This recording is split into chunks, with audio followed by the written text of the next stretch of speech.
여러분 이제 9월이네요, 9월. 여름이 가고. 어제 오늘 되게 길일인가 봐요. 그래서 결혼식이 되게 많더라고요. 아마 오늘 우리 교우님들도 결혼식장 많이 간 걸로 알고 있고 뭐 여행도 간 걸로 알고 있고 한데 어쨌든 9월에 보니까 8월에 보던 그 풍경도 아니고 이렇게 조명이라든지 명도라든지 채도도 조금 아닌가요? 기분만 기분이 어쨌든 9월이어서 좋습니다. 어, 오늘 하늘 뜻은 사실 그 2주 전에 우리 이민영 선생님이 악에 대한 부재의 사유, 여러분 기억하시죠? 악에 대한 기억의 사유. 다 고개를 숙이시는데 악에 대한 기억의 사유라는 제목으로 했어요. 악, 뭐 죄, 선, 뭐 이런 것에 대한 이야기를 알 수 없는 미로처럼 헤매었습니다. 그래서 그 연장선상, 좀 약간 연장선상에서 이게 물음이 시작됩니다. 그 오늘 택한 본문은 창세기 3장 9절, 내가 어디 있느냐입니다. 우리가 알다시피 지난번에도 얘기했었는데 창세기에는 두 개의 창조 설화가 있다고 했죠. 1장 1절부터 2장 4절 전반부까지, 그리고 2장 4절 후반부부터 3장까지 두 개의 창조 이야기가 있습니다.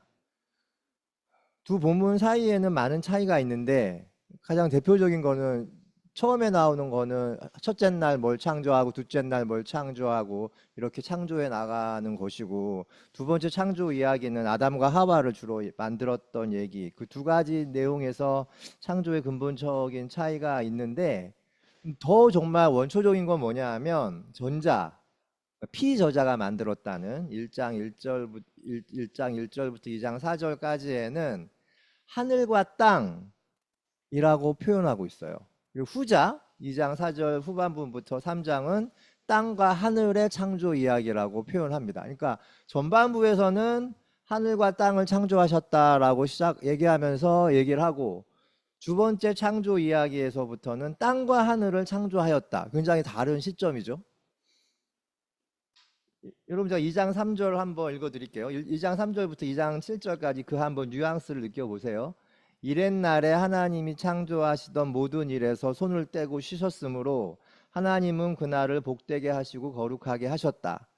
2장 4절 전반부까지가 여러분 제1창조잖아요. 하늘과 땅을 창조하실 때의 일이 이러하였다라고 해서 이제 1막이 끝났고 2막으로 넘어가는 거예요. 주 하나님이 땅과 하늘을 만드실 때에, 굉장히 이제 확연하게 달라지죠. 뭔가 다른 이야기가, 창조에 대한 이야기가 나오고 있구나라고 하면서, 그리고 나서 이렇게 전개됩니다. 하나님이 땅 위에 비를 내리지 않으셨고 땅을 갈 사람도 아직 없었으므로 땅에는 나무가 없고 들에는 풀 한 포기도 아직 돋아나지 않았다. 땅에서 물이 솟아서 온 땅을 적셨사. 주 하나님이 땅에 흙으로 사람을 지으시고 그의 코에 생명의 기운을 불어넣으시니 사람이 생명체가 되었다. 이렇게 하면서 제1창조와 제2창조가 이렇게 달리 배치되어 있습니다. 아담과 하와의 타락서라는 두 번째 창조 이야기에 배치되어 있습니다. 여러분 오늘 하늘뜻 제목이 선과 악을 넘어서 땡땡한 다음에 타락설화는 없다라는 제목입니다. 왜 타락설화가 없는지에 대한 이야기가 오늘 하늘뜻 나누기에 내용이 되겠죠. 두 번째 창조 이야기에서 신은 땅으로 내려와 신이 땅에 내려와 처음 한 일이 동산을 일구고 사람을 창조한 것입니다. 그런데 여러분 동산에 대한 표현이 재미있습니다. 3장 8절에 주 하나님이 동쪽에 있는 에덴의 동산을 일구시고 라고 적혀 있습니다. 이 동쪽으로 번역된 히브리어 게뎀은 먼 과거, 처음이라는 시간적인 의미도 있고, 먼 장소, 해 뜨는 곳이라는 공간적인 의미도 동시에 지니고 있습니다. 즉 시간과 공간이라는 개념이 이 동산이라는 말에 있는 거죠. 그러니까 이 시간과 공간이 등장하기 처음, 원초적인 상태, 어떠면 카오스, 어쩌면 뭐 빅뱅 이전의 상태, 역사 이전, 의식 이전의 전 단계가 이제 동산이라는 말에 표현되어 있는 것입니다. 신은 그 동쪽에 에덴이라는 곳을 두어서 시간과 공간, 역사와 인식을 부여했던 것이죠. 에덴은 카오스 속의 코스모스, 혼돈 속의 질서, 혼돈과 무질서가 지속되던 세상 속에 균열을 내는 사건이라 할 수 있을 것 같습니다. 창세기 2장 8절에 보면 동산의 중앙에 두 그루의 나무가 있었다고 합니다. 하나는 생명나무, 트리 오브 라이프라고 하고, 다른 하나는 선과 악의 지식의 나무, 트리 오브 날리지 오브 굿 앤 이블이라고 되어 있습니다. 선과 악의 지식의 나무. 여러분 자 한번 생각해 보세요.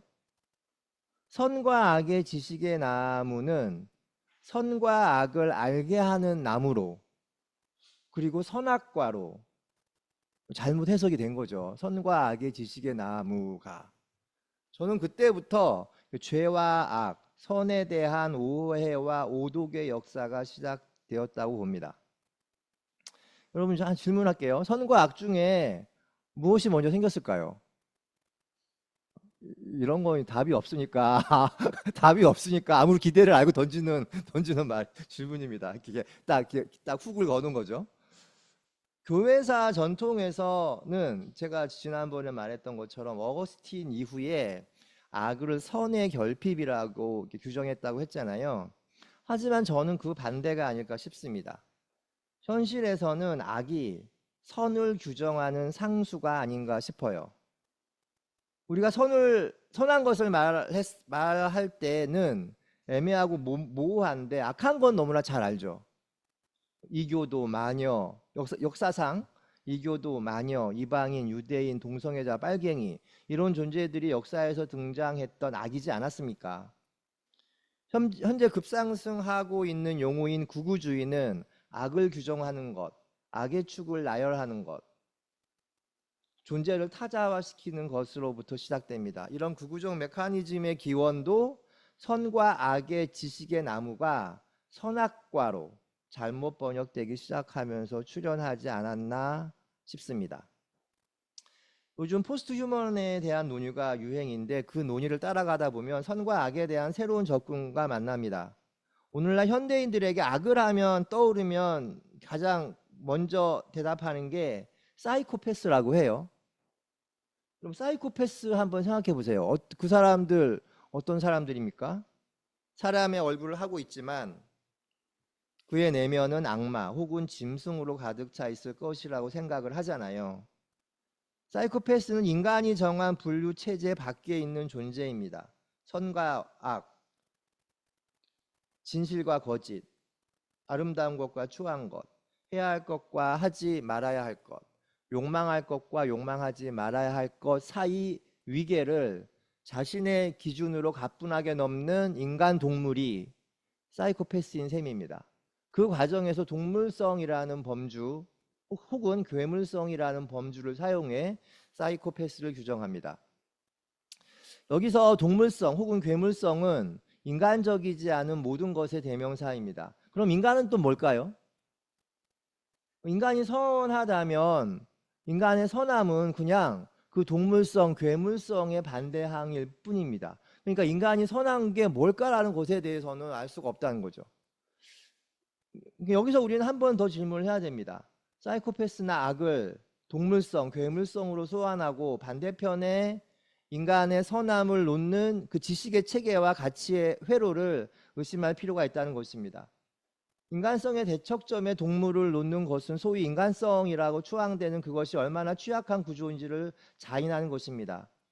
동물의 반대항으로 인간을 위치시키는 그것이 고작 인간성의 근거라면 인간적 특징들은 허구가 아닌가라는 거죠. 이런 생각들을 발전시키다 보면 선에 대한 논의에서 중요한 것은 선에 어떤 의미와 가치가 있다기보다 악이 무엇인지에 대한 정의와 규정, 그리고 어떤 무엇을 악이라고 부르는 판단 기준과 그것의 분류 체계입니다. 현실에서 혐오의 대상을 선정해 그것을 악이라 부르면서 그 반대편에 있는 악을 호명하는 자들을 선이라고 부른다면 그것이 과연 선인가? 이렇게 하니까 제가 무슨 악을 변호하는 사람처럼 느껴지기는 하지만 어쨌든 이런 문제 제기를 할 수 있다는 거예요. 본래 선과 악의 지식의 나무, The Tree of Knowledge of Good and Evil이라는 말에는 선과 악의 이분법, 뭐 추상성 같은 건 없습니다. 선과 악의 지식의 나무를 선과 악을 알게 하는 지식의 나무로 착각하면 안 된다는 말입니다. 선과 악을 알게 하는 지식의 나무는 선과 악의 이중성에 포커스가 있습니다. 하지만 그것보다는 선과 악을 모두 포함한 전체적인 지식 혹은 선과 악을 초월하는 혹은 미끄러져 나가는 선과 악의 잉여까지도 포괄하는 지식의 나무라고 해석해야 하는 것이 맞습니다. 여기서 유념해야 할 것은 선과 악의 이중성과 당파성이 아니라 선과 악을 모두 아우르는 혹은 초과하는 전체성입니다. 만약 선과 악의 이중성에 성서가 중점을 두었다면 선을 알게 하는 나무와 악을 알게 하는 나무로 구별하여 동산에 심었을 것입니다. 이런 이유로 저는 이 나무의 이름을 선과 악을 넘어가는 나무라고 명명할 것을 제안합니다. 물론 아무도 듣지 않겠지만 사실 이 말은 제가 한 말은 아닙니다. 니체가 여러분 니체 하면 떠오르는 게 뭐죠? 신은 죽었다 말고 짜라투스트라 뭐 이런 얘기 많이 하죠. 니체가 너무 많은 책을 썼어요. 근데 이제 짜라투스트라 이렇게 말했던 니체 한 중기 니체 생애 중반기 작품이고 초반 작품이 비극의 탄생이라는 책이고 후반에 거의 이제 죽을 때에 대해서 많이 쓰는데 그 처음 스타트 중에 하나가 이 선악의 저편이라는 책이에요. 그리고 뭐 도덕의 계보학, 안티크라이스트, 에케 호모. 근데 그러니까 나중에 나온 책들은 다 약간 종교적인 신학적인 종교 비판적인 책들인데 이 선악의 저편도 이제 니체 후반기에 등장하는 중요한 책 중에 하나인데 이 책은 그러니까 이 선과 악에 대한 서구의 분류 체계에 동원된 서구 신학과 철학에 대한 비판서이죠. 니체는 고대 그리스 철학, 흔히 이제 엘레아 학파라고 불리는데 그 엘레아 학파가 뭐 소크라테스, 플라톤, 아리스토텔레스의 조상쯤 되는 학파예요. 거기서부터 이어지는 서구의 주류 사상을 엘레아 학파라고 하는데 가장 중요한 게 이 사람들은 어떤 이원론적인 사고를 전개하기 시작했다는 거죠. 그들은 본래 하나였던 일자를 이원론적으로 나누어서 진리와 거짓, 아름다움과 추한 것, 선함과 악으로 분류하여 모든 일상의 존재와 사건을 이분법적인 분류 체계를 동원해 서열화합니다. 교통 발생은 개체 발생을 반복하죠. 이 이분법의 공리에 따라 실생활에서는 마치 일정한 염기 서열처럼 남자와 여자, 백인과 흑인, 이성애자와 동성애자, 서구인과 비서구인, 인간과 비인간, 문명과 야만, 신자와 이교도 등으로 가치들을 정렬합니다. 이렇게 해서 이렇게 소크라테스로부터 시작해서 19세기 말까지 진행되어 온 서구 2500년의 역사가 지금의 우리의 불행을 가능하게 했다. 그럼 어떻게 이걸 바꿔야 될까가 이제 니체의 문제 제기였고 이것에 대해서 니체가 선악을 넘어서라는 표현을 쓴 거예요. 19세기 말에 산업화와 자본주의가 발전하면서 펼쳐진 인간성의 타락과 문명의 종말을 감지한 니체는 어쩌다 인류가 이렇게 되었는지를 고민한 끝에 그것의 근본적 이유를 소크라테스 이래로 선악의 저편을 지우고 소크라테스 이래로 확립된 선악이라는 그 분류 체계를 지우고 선악의 저편 넘어 선과 악으로 갈라치기 했던 지난 인류 역사에 그 원인이 있다고 지적합니다. 그러면서 니체가 대안을 말하는데 이것이 바로 관점주의라는 거예요. 관점주의. 관점주의는 세상에 보편적이고 절대적이고 객관적인 것이 존재하지 않는다는 말입니다. 요게 이제 사실은 니체로부터 근대적인 해석학이라든지 이런 것들이 발전했다고 해도 과언이 아닌 거죠. 우리가 어떤 대상과 실제를 안다고 할 때 그것은 진리의 실제를 파악했다는 것이 아니라 그것이 지닌 의미 중 하나를 내가 파악했다는 것입니다. 어떤 것에 대한 지식은 고정불변한 그것이 아니라 수많은 의미로 이루어진 해석의 장 어딘가에 있습니다. 그러니까 니체의 관점주의는 이제 해석학의 발전에 절대적인 기여를 합니다. 그러니까 예를 들어서 성서를 해석할 때 우리는 관점주의 덕분에 성서 앞에서 성서를 바라보는 관점이 가능해졌습니다. 성서 앞에 서 있는 나의 관점, 나의 시선, 젠더, 인종, 계급, 역사, 입장, 경험, 그 서사의 관점에 입각해 성서와 대화하면서 나의 성서 읽기가 가능해졌다는 점이죠. 그래서 민중신학이, 해방신학이, 여성신학이, 흑인신학이, 포스트 콜로니얼 신학이, 퀴어 신학 등이 그래서 가능해졌습니다. 그러니까 니체가 참 중요한 사람인 거예요. 이런 것에서. 선과 악의 지식의 나무, 다시 돌아와서 선과 악의 지식의 나무를 관점주의로 바라보면 선과 악이라는 이분법에 입각한 사회적 규범을 넘어가는 지식의 나무로 해석해야 맞습니다. 선과 악의 분리는 불가능합니다. 이 나무는 그것을 넘어서는 전체를 아우른다고 봐야 합니다. 하나님의 창조 사역도 마찬가지입니다. 하늘과 땅을 창조하든 땅과 하늘을 창조하든 그것이 하늘 그리고 땅을 창조했다는 말이 아니죠. 하늘과 땅 그리고 그것의 위아래까지 모두를 창조했다는 말이잖아요. 창세기에 등장하는 하늘과 땅, 땅과 하늘, 선과 악 같은 표현은 양극단을 함께 언급해서 전체를 지칭하는 메리즘의 한 예입니다. 그러므로 선과 악의 지식의 나무는 선과 악을 알게 하는 나무 혹은 선악과가 아니라 모든 지식의 나무로 번역해야 맞습니다. 그리고 그 나무의 열매를 먹고 나서 성경에는 두 사람의 눈이 밝아져서 자기들이 벗은 몸인 것을 알고 무화과 나무 잎으로 치마를 엮어서 몸을 가렸다라고 적혀 있습니다. 저는 이 구절이 죄를 지은 결과라고 보고 싶지 않습니다. 비로소 자기의식이 생겼다는 말로 이해하고 싶습니다.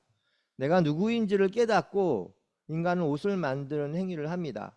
부끄러움을 느끼고 염치를 갖기 시작했다는 말로 해석하고 싶고 비로소 인간은 그 시기를 지나면서 유아의 시절에서 성인의 시대로 넘어올 수 있었습니다. 이 광경을 모두 지켜보고 있던 신이 내가 어디 있느냐 라고 이게 오늘 본문이죠. 내가 어디 있느냐라고 묻습니다. 저는 그 야훼가 내가 왜 죄를 지었느냐라고 질문하지 않고 내가 어디에 있었느냐 물어주어서 너무 안도했고 은혜롭습니다. 만약 이 순간 신이 왜 네가 죄를 지었느냐 질문했다면 그렇게 말하는 신이라면 저는 믿지 않았을 것 같습니다. 보통 여기서 아멘 해야 되는데 내가 어디 있느냐 이 성경 구절을 묵상하다가 이게 제가 약간 어린 시절의 일이 하나 떠올랐어요. 여러분 이때 이제 제가 아침에 카톡방에다가 우리 집 지도를 그렸죠. 그래서 그 얘기를 잠깐 한 다음에 다시 본문으로 돌아오겠습니다. 저는 10살까지 제주도에서 살았어요. 집에 증조 할머니도 살았어요. 증조 할머니. 증조 할머니 내가 주민등록증 본 적이 있는데 19세기 사람이야. 1890 뭐. 근데 모른대. 본인도 언제 태어났는지 모르신대. 그런데 저희 아버지는 이제 고아셨어요. 할머니 할아버지가 일찍 돌아가셨어. 한 6살 때. 아버지는 일본에서 태어나셨는데 그러니까 증조 할아버지가 공부를 잘해서 일본으로 유학을 보낸 거예요. 의사가 되셨어요. 큐슈 의과대학을 나오셔서 큐슈 지역에서 병원장이셨대요. 그런데 이 두 분이 할머니 할아버지가 폐렴으로 돌아가신 거야. 그래서 증조 할아버지가 이 손자인 아버지를 데리러 큐슈로 가서 데리고 온 거예요. 우리 아버지랑 우리 고모랑. 그러니까 우리 아버지는 증조 할아버지, 증조 할머니 밑에서 자란 거죠. 엄마 아빠도 6살 때 6살 돌아가셔서 이렇게 가물가물하신 거지. 이 증조 할아버지가 제가 몇 번 말씀했던 1908년 제주도에 처음 교회 세웠던 그 이기품 목사님이랑 똘마니처럼 따라다니던 그 청년이었고 나중에 장로가 된 그 그 증조 할아버지예요. 그러니까 그 증조 할아버지는 돌아가셨고 아버지 대학교 때 증조 할머니는 계속 살아 계신 거야. 그래서 거의 100세 100세 넘어서 돌아가셨어요. 제가 어렸을 때인데 되게 오래 사신 거죠. 그리고 증조 할머니랑 같이 살았는데 제가 증조 할머니 방에 가서 가끔 가서 자고 그랬어요. 증조 할머니 방에 가서 이제 약도 보면서 증조 할머니 방에 가면 뭐 먹을 것도 많이 주고 일단 돈도 주고 하니까 할머니 뭐 사 먹게 돈 줘주세요 뭐 주고 막 옛날엔 여러분 100원짜리가 지폐였던 거 아세요? 100원짜리가 막 지폐 500원짜리가 지폐였죠. 500원짜리가 그리고 할머니 방에 가서 자는데 할머니 이렇게 나이가 드시면 여기가 막 주름 같은 게 있잖아요. 그거 만지면 말랑말랑 해가지고 제가 할머니 이걸 만지고 되게 느낌이 좋은 거야. 만지면 막 잠이 잘 와요. 그러면 할머니 뭐 하다가 자고 막 그랬던 거 기억이 나요. 근데 할머니는 꼭 새벽 기도를 가셨어요. 내가 자다 보면 할머니가 일어나서 일단 이게 베개에다가 이렇게 엉키고 기도를 하셔. 이렇게 기도하시고 기도하시는 게 있어. 뭐 동준이 동준이가 하여튼 아이들 이름 다 거론해. 동준이가 우리 아버지 이름이거든요. 동준이 뭐 잘하게 해주시고 뭐 다 며느리 뭐 손자 이름만 거론하. 그리고 나서 교회에 새벽 기도를 가세요. 그 어렸을 때 기억이 있죠. 그리고 할머니 방에는 다락방이 있어요. 그 다락방에는 뭐 먹을 것도 많고 뭐 돈통도 있고 막 그랬던 그 다락방이 있습니다. 기본적인 개론적인 설명을 지금 하고 다시 그 하늘뜻 원고로 가겠습니다. 증조 할머니는 토끼와 고양이를 키웠어요. 텃밭이 있었는데 그 토끼장이 있어요. 토끼장에서 토끼가 그러니까 이렇게 낮에는 텃밭에서 이렇게 한두 마리가 두 마리 정도 돌아다니고 있었던 거죠. 고양이를 키웠습니다. 고양이 이름이 살찐이에요. 살이 쪄가지고 살찐이라고 불렀어요. 할머니가 살찐아 뭐 이랬던. 살찐이의 배설물 처리하는 모래가 담긴 라면 박스가 할머니 방에 있습니다. 고양이가 저는 거기 깔끔하잖아요. 거기다가 용변을 보고 지가 다 치우고 이런 것도 봤죠. 그리고 밤이 되면 할머니 방에 오강이 놓여져요. 오강과 그 고양이 그 화장실이 같이 이렇게 있었던 풍경도 지금 생각이 납니다. 그런데 이제 어쨌든 언제부터인지 모르겠는데 이제 고양이가 늙었던 것 같아요. 지금 보니까 늙고 눈도 안 보이고 귀도 안 들리고 잘 걷지도 못해서 가족들은 살찐이가 곧 죽겠구나 생각했던 것 같습니다. 그리고 여러분 그 지도를 한번 보실래요? 제가 지도를 그려왔는데 보세요. 지도. 우리 집이 되게 컸어요. 집이 제주도 지주의 자손. 지주의 자손. 근데 여기가 대문이면 대문부터 한 두 사람 정도가 걸어 나올 수 있는 우리 집의 골목이 있어. 여기 한 7, 8m, 여기서 저 끝까지 정도. 두 사람이 우리가 여기서 맨날 우리 형제들이랑 친구들이랑 놀고 막 이랬어요. 여기서 뭐 그런 거 하고. 여기에 현관이 있어. 우리 집으로 들어오는. 근데 제주도는요. 그 어른들이랑 같이 살잖아요. 근데 살아도 어른들은 따로 자기 공간이 있어요. 부엌도 있고. 그러면은 할머니는 일로 와서 우리 집 현관으로 들어온 게 아니라 당신 방 현관이 따로 있어. 그리고 거기 부엌이 딸려 있어요. 할머니는 돌아가실 때까지 혼자 식사를 해서 드셨어요. 혼자. 정말 돌아가시기 전까지. 우리랑 같이 밥을 먹은 적이 거의 없어. 뭐 1년에 할아버지 추도 예배 할 때 1년에 몇 번 안 돼요. 명절 때 1년에 한 5번 안 돼. 그 명절 때 빼고는 혼자 밥을 드세요. 혼자 조그마한 밥상에다가 간단하게 해서 드세요. 고구마, 감자 뭐 이런 거. 근데 저 할머니 방에 와서 맛있는 거는 거기서 먹고 저 이쪽 저쪽 다 왔다 갔다 그랬죠. 근데 엄마랑 아빠는 절대 안 갔어요. 할머니도 절대 일로 안 오시고 나는 이제 굉장히 자유로운 왔다 갔다 하면서 여기서도 돈 뜯어내고 여기서도 돈 뜯어내고 그래서 굉장히 제가 둘째였거든요. 둘째가 약간 그런 게 있는 것 같아. 나 여동생이 있는데 살아남으려는 본능이 할머니를 잘 이용해야겠다라는 게 있었던 것 같아요. 할머니가 그런데 이렇게 있으면은 부엌이 있고 화장실은 없어. 그러니까 할머니가 화장실을 갈 때는 우리 할머니 방에서 우리 집으로 난 문이 있어요. 이렇게 이런 미닫이 여닫이라고 하나 있지, 창호지 있고 뭐 이런 거. 그럼 화장실을 여서 할머니가 이렇게 해서 화장실을 가. 그리고 우리 할머니 화장실 가나 보다. 엄마한테 나 혼나고 있을 때 할머니 화장실 나오고 갈 때 할머니하고 난 뛰어나가고 할머니 방으로 가고 이랬던 기억이 있고.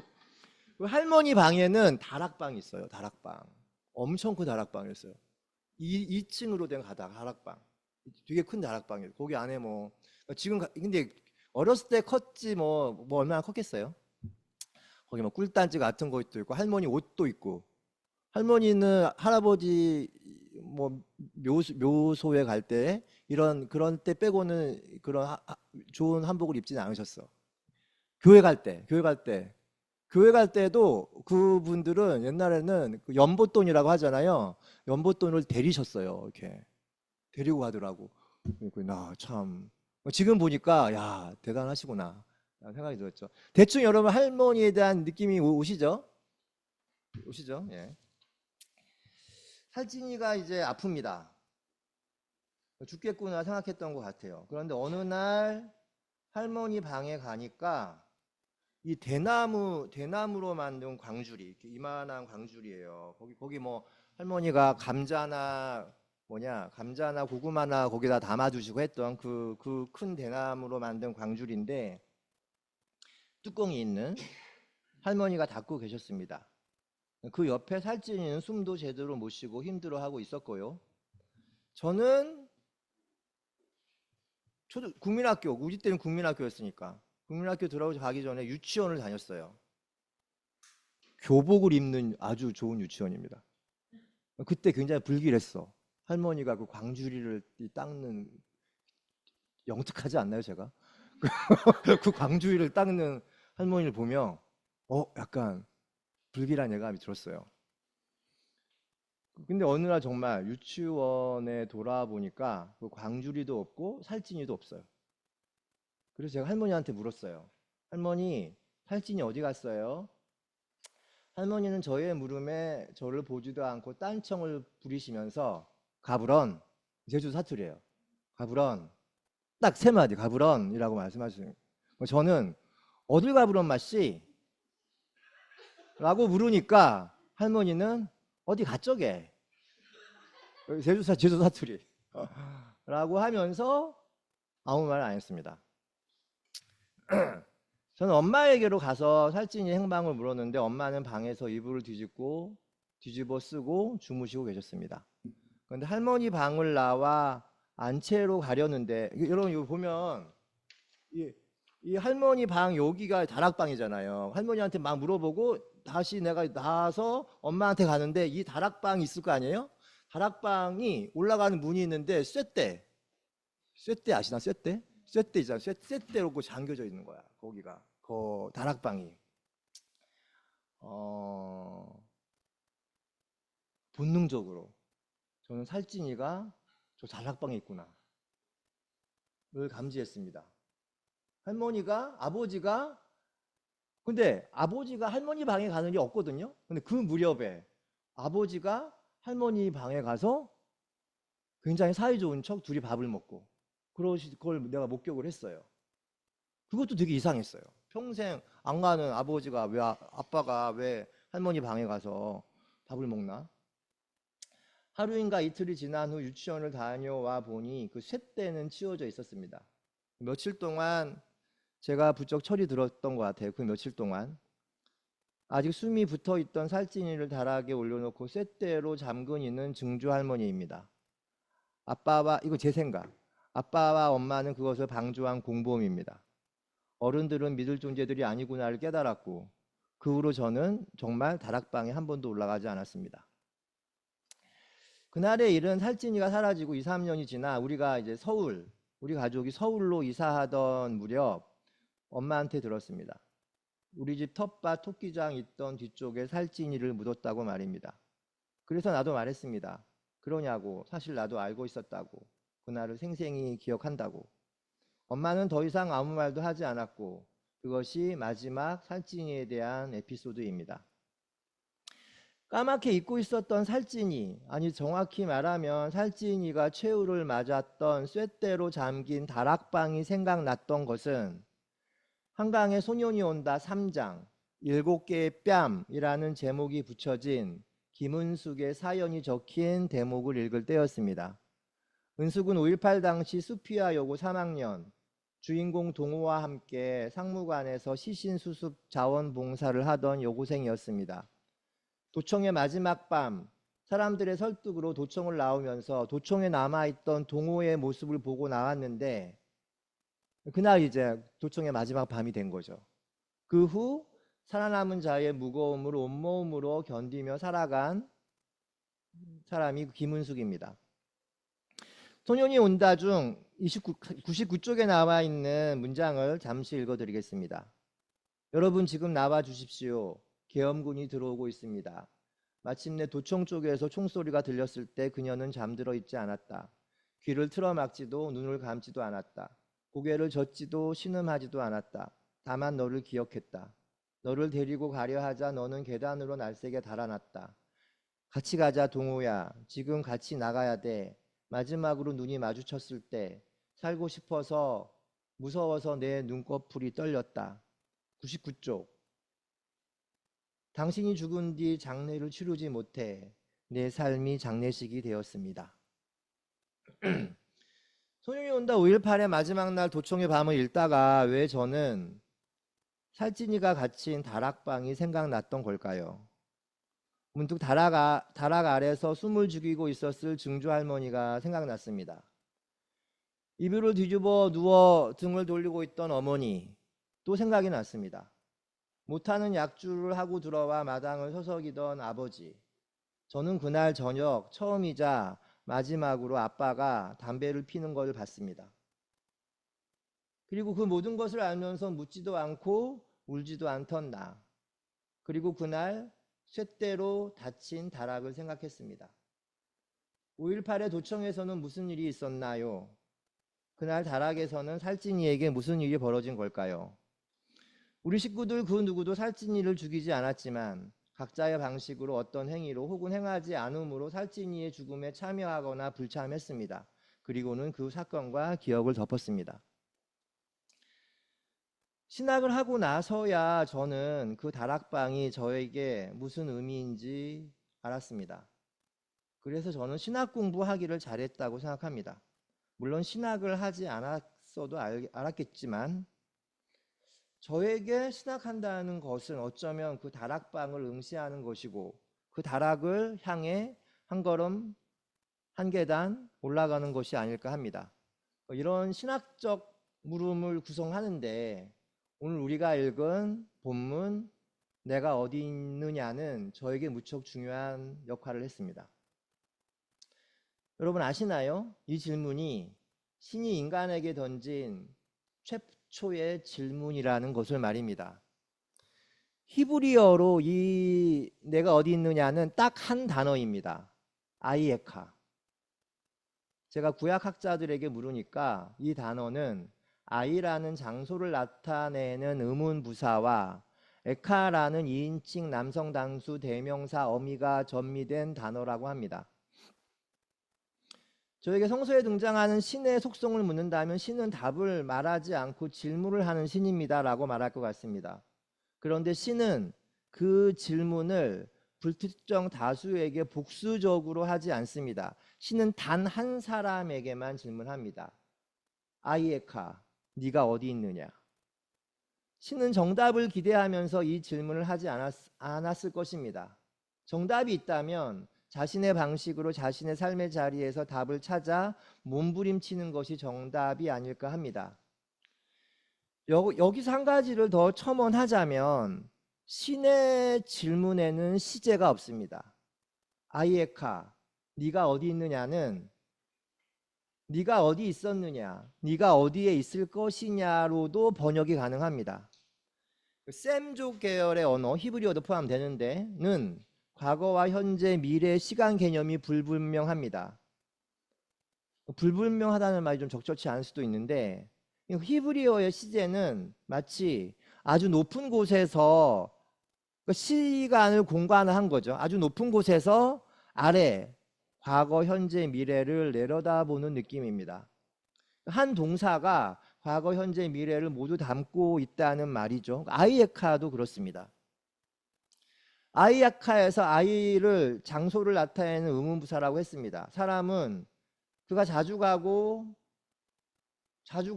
거하는 장소로 자신을 증명합니다. 장소가 바로 그 사람의 캐릭터를 결정한다는 말에 100% 동의할 수는 없지만 어느 정도 맞다는 것도 또한 부정할 수 없습니다. 장소는 집이고 학교고 직장이고 교회고 국가고 정당이고 단체일 수 있고 거기서 만나는 사람들까지로도 확대할 수 있습니다. 요즘 같은 세상에서는 내가 자주 접속하는 인터넷 사이트, 유튜브 채널, 넷플 드라마일 수도 있습니다.